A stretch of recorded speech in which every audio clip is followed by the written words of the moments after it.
Fala, nação, vamos ver aqui agora a coletiva ali do Felipe Luiz após o jogo que o Mengão venceu por 2-0 a LDU.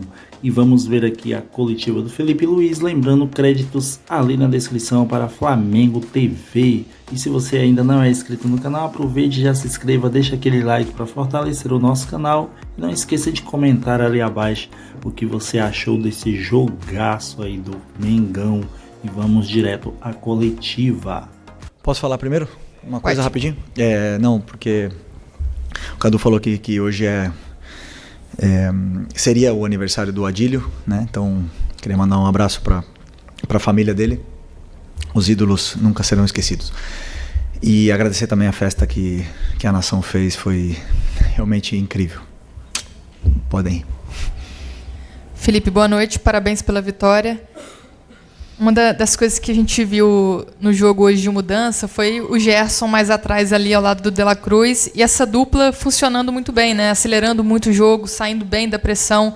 O De La Cruz muito rápido e o Gerson fazendo uma grande partida. Na minha opinião, ele vinha de algumas partidas abaixo e hoje a gente viu o Gerson ditando muito esse ritmo do meio-campo. Queria que você comentasse essa escolha, a preparação para esse jogo e a montagem desse meio de campo com os desfalques que você tinha. Obrigado. Bom, primeiro dizer que o Gerson é um jogador que se sacrifica muito pela equipe, E mesmo nos jogos que vocês podem ter visto ele abaixo, por exemplo, né, que foi cobrado na altitude no jogo contra a LDU, é o jogador que mais correu. Foi o jogador que mais se sacrifica, porque muitas vezes, como eu falei, ele tem que pressionar o atacante, o zagueiro, e depois voltar para ajudar o Wesley baixo, e ele corre muito, se sacrifica muito pela equipe. E ele nos dá uma possibilidade a ganhar o meio-campo de uma forma puramente qualitativa. Então, aonde ele joga, se ele jogar na meia, jogar de volante, ele é um jogador muito determinante, muito importante para mim.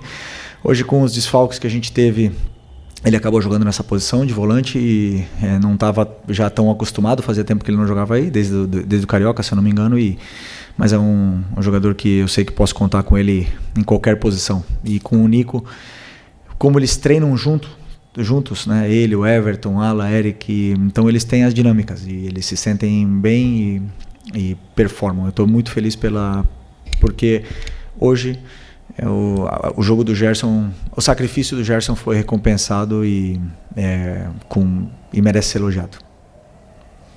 Felipe aqui, boa noite. Natália Brasil, Rádio Roquete Pinto.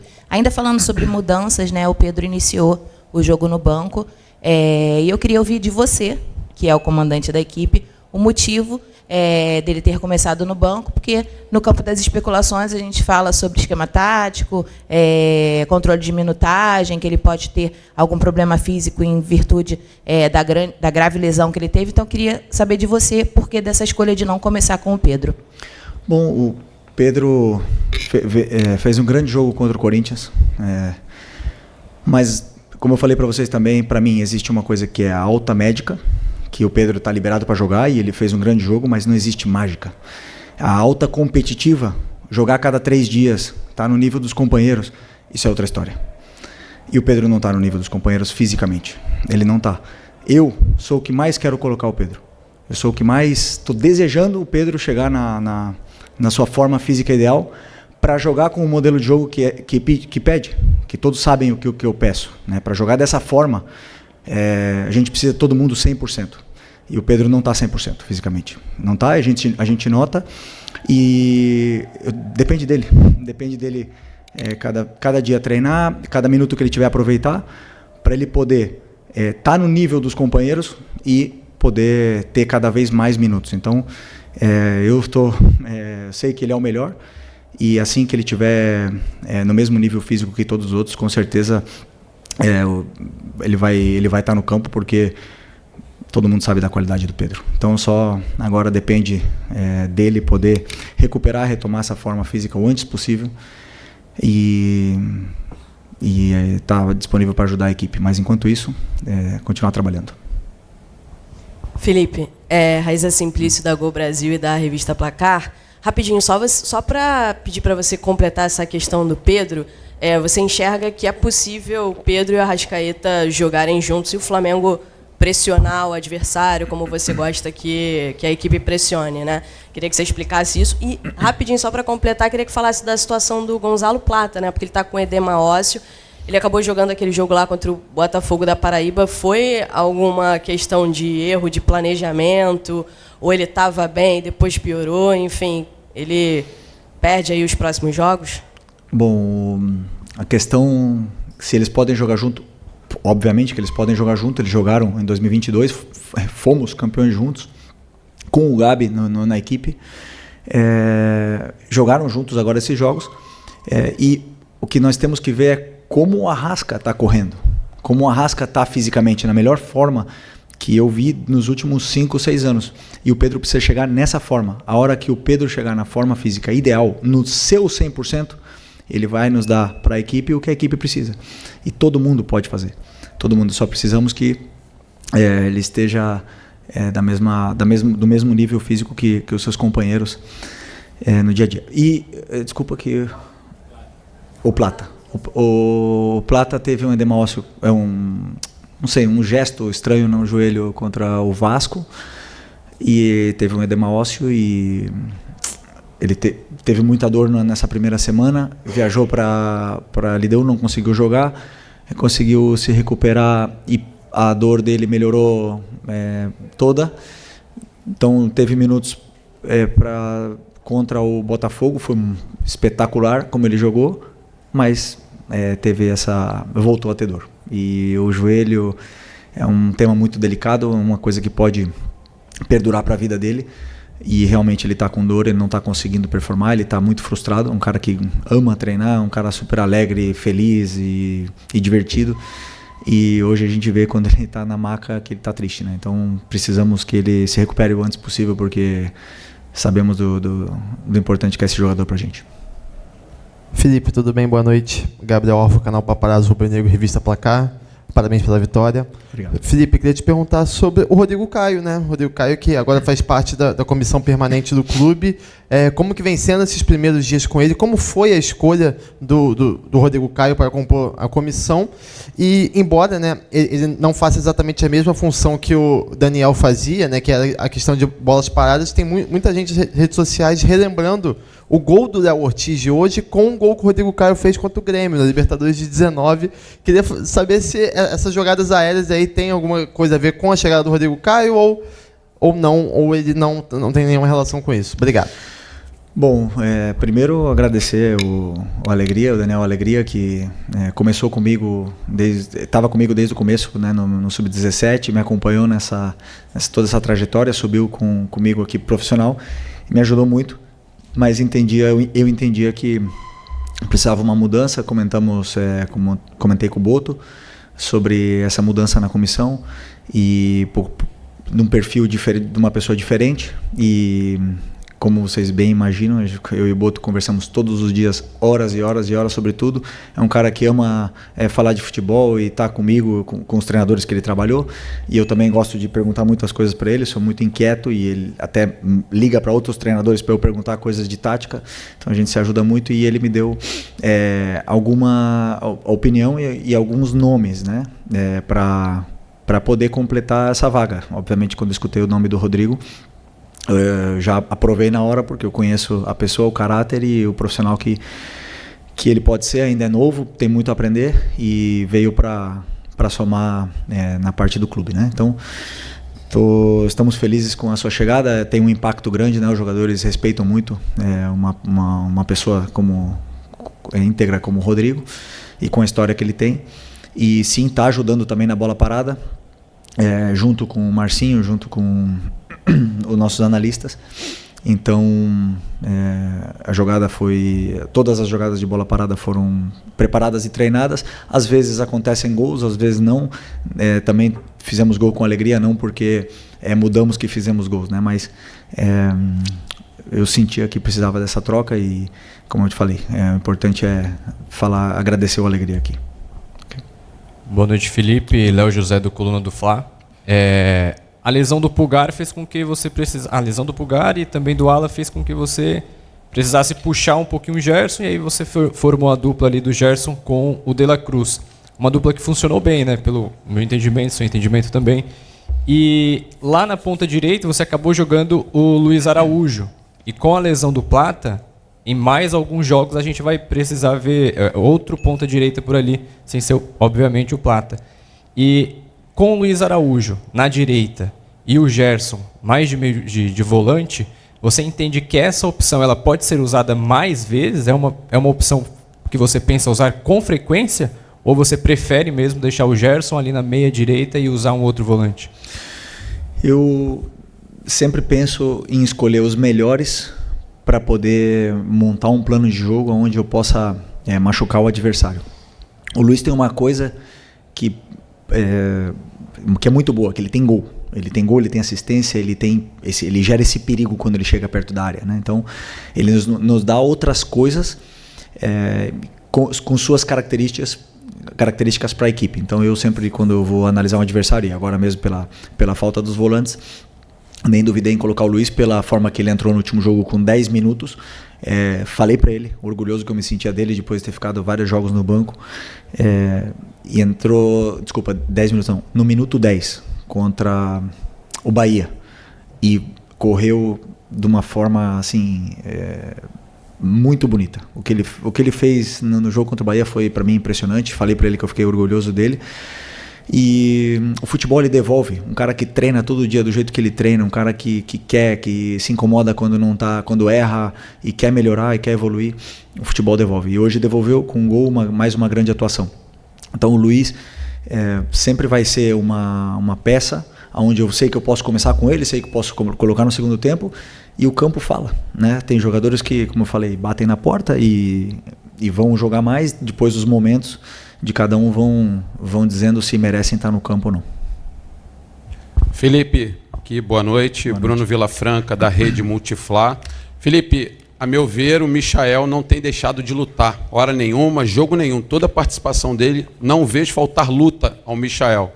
Agora, algumas tomadas de decisão eu acho que têm sido equivocadas e a torcida já cobra bastante. O Michael, eu vi que no momento em que ele deixou o campo hoje, você deu um abraço longo no Michael, não sei se falou alguma coisa, eu estava longe, não consegui ver. Como fazer para tornar o Michael, de fato, aquela peça importante que o torcedor tanto pediu, inclusive o retorno na temporada passada, e essa é uma das funções do treinador, recuperar jogadores que não estão dando aquilo que o torcedor entende que pode ser melhor. Obrigado e parabéns. Obrigado. Eu penso sempre em uma frase que define, né? Ninguém é mais importante que a equipe. Todo mundo tem que se sacrificar pela equipe e a equipe vence dessa forma, ou está mais perto de vencer dessa forma. Hoje o Michael, o Bruno Henrique, o próprio Arrascaeta, o Luiz, jogadores de frente não deixaram em nenhum momento a LDU jogar. Não deixaram. Eles não conseguiram passar do meio campo no primeiro tempo. E é um time que, se você ver, você estudar, eles jogam como jogaram no segundo tempo aqui, né? Então é um jogador, o Michael é um jogador que dá tudo o que tem pela equipe. E sempre que eu escutei os torcedores falarem queremos raça, queremos gente que corre quando não der na bola, vai na vontade, ele tem tudo isso. E ele começou o jogo muito bem. E aí nas primeiras decisões, a gente sabe que a torcida está esperando. E aí começam a pegar no pé, ele acabou ficando mais nervoso. Mas não temos que esquecer o que o lateral direito do LDU sofreu com ele. E tanto é que foi substituído. Por causa que o Michael machucou muito aquele lado deles ali.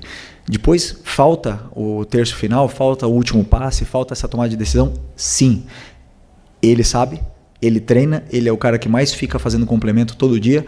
E a hora que a bola entrar ou que ele conseguir se soltar um pouco mais nesse aspecto, ele tem. Ele tem porque em 2021 ele fez 15 gols, se eu não me engano, 12 gols, ele quase foi artilheiro do brasileiro aqui naquele ano. Então eu tenho que tentar também ajudar ele a recuperar isso aí, que é um jogador que deixa tudo que tem pelo Flamengo. Oi, Felipe aqui, David Sharp do Antenados na Jogada. Parabéns pela vitória. Eu queria saber o que você pensa em relação à marcação alta e criação de jogada. Porque não necessariamente o time precisa marcar alto e roubar a bola no campo do adversário para criar jogadas, para ter a posse de bola, né?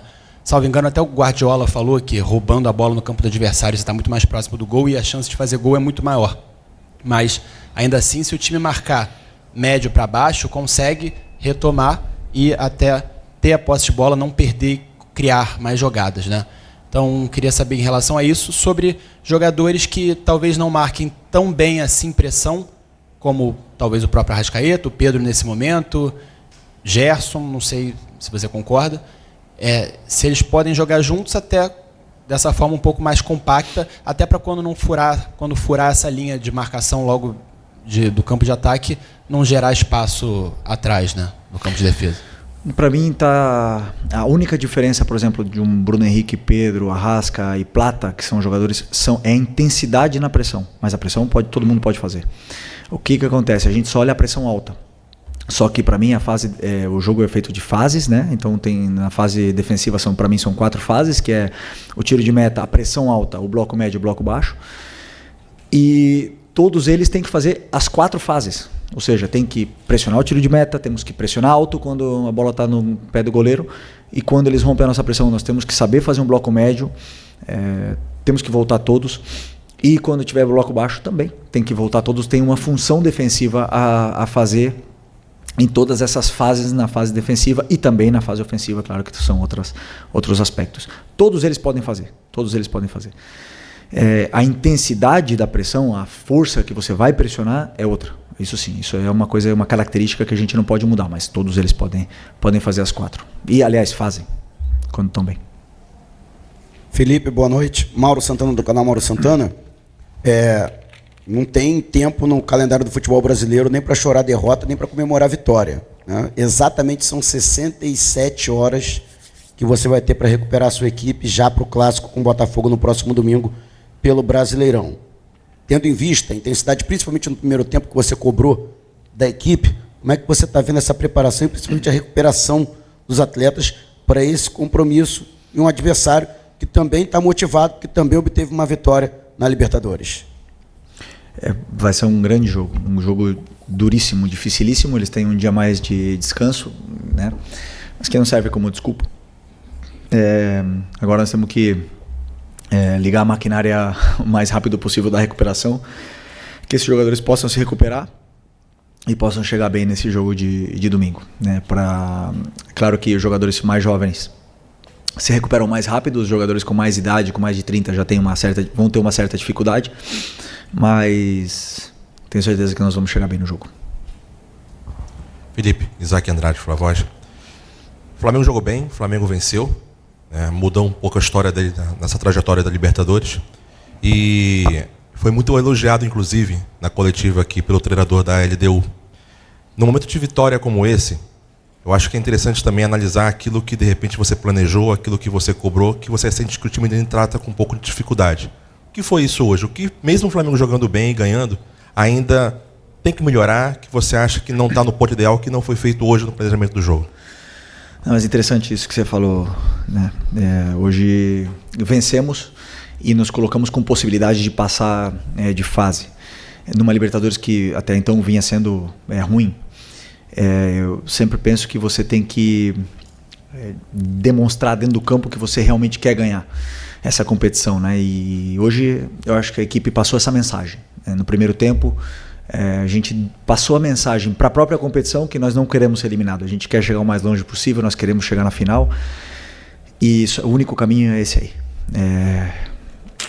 Levando do jeito que a equipe levou a intensidade, a vontade para dentro do campo, o sacrifício seria a palavra para mim. O sacrifício que todos levaram para dentro do campo passou uma mensagem para a própria competição que nós queremos seguir vivo nela. E nós temos muitos aspectos que melhorar, todos os jogos. E o jogo hoje, existem alguns, e agora a gente vai analisar amanhã de manhã, analisar o que foi feito no jogo, os aspectos a melhorar, e também depois preparar o jogo do Botafogo, que é outro jogo completamente diferente. Então, todo jogo nos dá um guia para seguir. Okay. Oi, Felipe, Sérgio Lobo, parabéns pela vitória. Você é um cara que foi forjado, né? Teve sua extensa carreira jogando no futebol europeu, né? Veio para o Flamengo, encerrou aqui, e você tem toda uma cultura europeia de jogo. Queria saber, te ouvir a opinião que você tem sobre a escolha do Carlo Ancelotti como técnico da seleção brasileira, por favor. Primeiro, dar as boas-vindas para ele. Já jogamos contra, né? Quando eu era jogador, bastante vezes contra ele. Nos ganhou até uma final da Champions, então é um cara que vem com o respaldo todo para tomar as decisões que ele tenha que tomar e que queira tomar. Não podemos nos enganar. O melhor futebol está lá. Os melhores jogadores estão lá, as melhores competições estão lá, os melhores treinadores estão lá. Essa é a verdade. E nós temos muito que aprender do futebol europeu. Então, muito bem que ele venha para cá e viva o futebol brasileiro, que não é fácil para ninguém, né? Então, que ele possa nos ensinar, que nos possa dar a sua experiência, que ele possa vencer e que ele possa trilhar um caminho de vitórias aí na nossa seleção, que está num momento muito conturbado, né, politicamente. Então, precisamos de uma estabilidade, precisamos de alguém que tenha esse carisma e que seja bem-vindo, seja bem recebido por todos nós, que sem dúvida precisamos muito de ajuda para continuar evoluindo e melhorando como um futebol em geral. Vemos aí a coletiva do Felipe Luiz e um monte de coisa que ele falou ali, principalmente sobre o Pedro, né?